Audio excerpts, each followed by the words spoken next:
Hey everyone. If you're thinking of investing in rental properties, or if you're just thinking of buying, let's say, a duplex and having your tenant help you pay the mortgage while you live on the other side, the key piece of information for any decision about whether that property makes sense for you is, what will it rent for? So how do you know? Now, even though it's the internet age, there's really no single database where you can go plug in your unit, 3 bedrooms, 1.5 baths, 1,100 square feet, and find out what it should rent for. There are actually a variety of sources that you can consult, and then you have to do a little bit of analysis on your own, comparison. But those sites will help you give a general idea of where you can start in your analysis. Now, those different sites and sources will provide different bits of information in different formats. So I'll go through some of them to show you, what you can find and help you with your analysis. One of the first sites that may come to mind is Craigslist, because of course you can find anything on Craigslist. And they do have a section for apartments and housing where you'll find rental listings. And you can switch the view from this list to a gallery, which can make it easier to kind of judge what type of property it is, a condo versus an apartment in a multifamily building like this. They do give you some pretty basic filter and search capabilities. So you can type in, let's say, Manchester here. You can click on a 3-bedroom apartment, or you can come over here and plug in the 3-bedroom range and see what comes up. And let's see, here's something.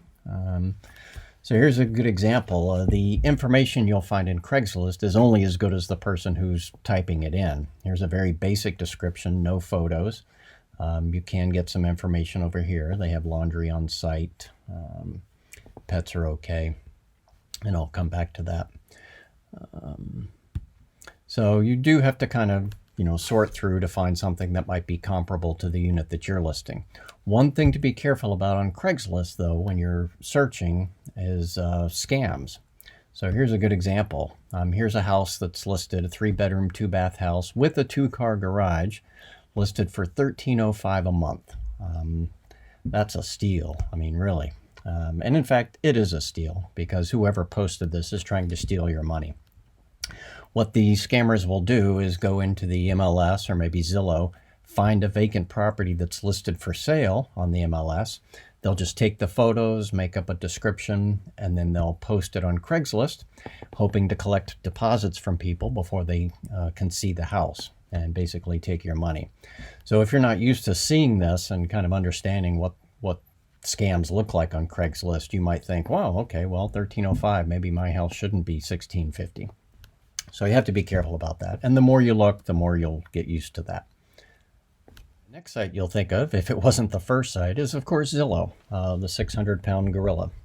They do have rental listings that may be reduced shortly because they've changed their rental policies, but you can find them. So if you plug in Manchester, New Hampshire, you can sort or filter by the number of bedrooms. So 3 bedrooms, I like to use exact match, so you're not getting any 4, 5, and 6 bedroom units. And you'll see the results here. You can kind of scroll through. They do give you addresses, which is helpful if you know the area that you're looking in. One thing about Zillow, though, is the data there, like Craigslist, is only as good as who's inputting it, but Zillow has their own layer of error. So here's a good example, 459 Kennard. If you scroll down, you'll see that, this apartment has no air conditioning. And if yours does, maybe you want to use this as a comparable, maybe not. But although Zillow says it has no air conditioning, the photos say otherwise. There's a nice wall unit. So just be careful about that when you're checking Zillow. Zillow does feed a couple of other websites, Trulia and HotPads, and the search capability is very similar. The results are similar, although Trulia and HotPads don't actually give you an address. They just say Northwest or the name of a neighborhood, which may or may not be familiar. But it's just another way to check. One thing about Zillow also is, again, they don't have everything listed there. None of these sites really does. So if you go to 3-bedroom apartments, there are only 8 results. So something to consider. Probably a better known name, a better website to check is actually Apartmentscom.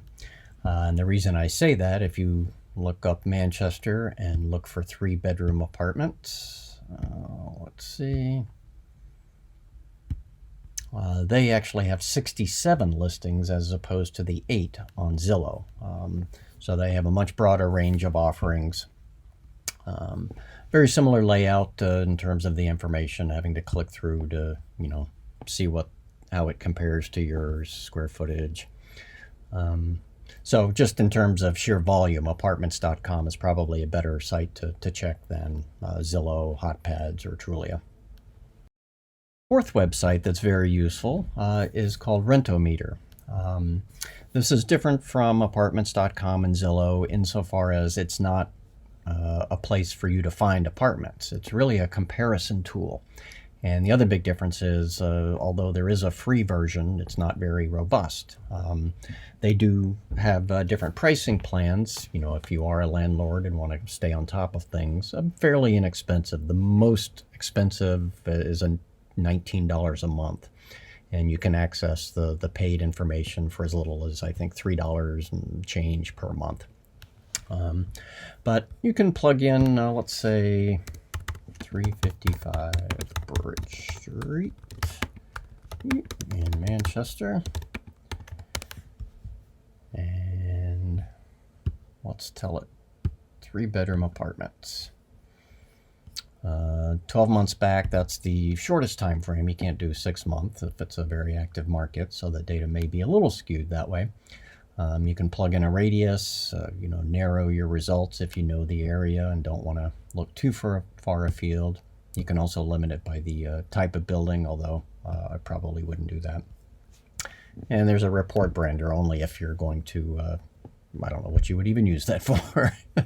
But if you click Analyze Address, it does do some data crunching for you. So it'll tell you, let's see, we found 22 3-bedroom rentals. So a little more robust than Zillow, etc. Not quite as good as Apartments.com, but it does these calculations for you. It'll tell you what the average of those units is, the median, and then I don't really understand the percentiles, but you data wonks probably will. And then you can click on a pro report, and that'll give you a lot more detail.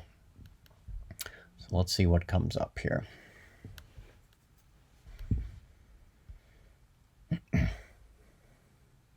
All right, so it'll give you a picture of the property, it repeats those averages, medians, and then it'll give you some more rich data like trend lines, the average rent by bedroom type, the rent distribution within that range that it showed earlier. That can be kind of helpful. There's a map where you can see they're located, and then it lets you access these properties to look in more depth and do some comparison. So that's a useful tool. Again, it's not free, but it is a pretty good tool to use if you're just trying to compare what you have with what's out there or has been leased. So those are just some of the websites and tools that you can use to kind of come up with a range for what you think a given apartment might rent for. You can also, get friendly with some local property managers, and they can share their market knowledge with you as well. So once you've taken a look at all those comparable listings and sifted through the websites, maybe you've figured out, okay, this unit would rent anywhere from $1,200 to $1,400 a month. There are some things that will affect whether you charge at that high end of the range or at the low end. The first one is probably the utilities. So are you including utilities in the rent, or is that going to be a separate expense for a tenant? Parking is also very important, especially in a city. Do you have off-street parking? Is it easy parking? Side by side or front to back? Are the tenants going to have to move their car to let somebody else out? Or is it just off-street parking? Is there a laundry facility in the unit itself or in the building? What type of finishes does the unit have? You know, if you have nice granite and hardwood floors versus laminate floors, laminate counters, etc. And of course, the location. You know, middle of Manchester is going to command different rent than, say, the northeast part of town, or you know, just outside of Manchester. So a lot of things to consider.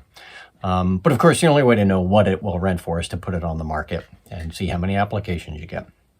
But at least this will give you a good starting point for your decision making if you're analyzing a property, or as I mentioned, if you want to buy a duplex and rent out the other side. At least you'll have an idea of what kind of rent you can get for that. If you ever have any questions about it, don't hesitate to call. And if you like these videos...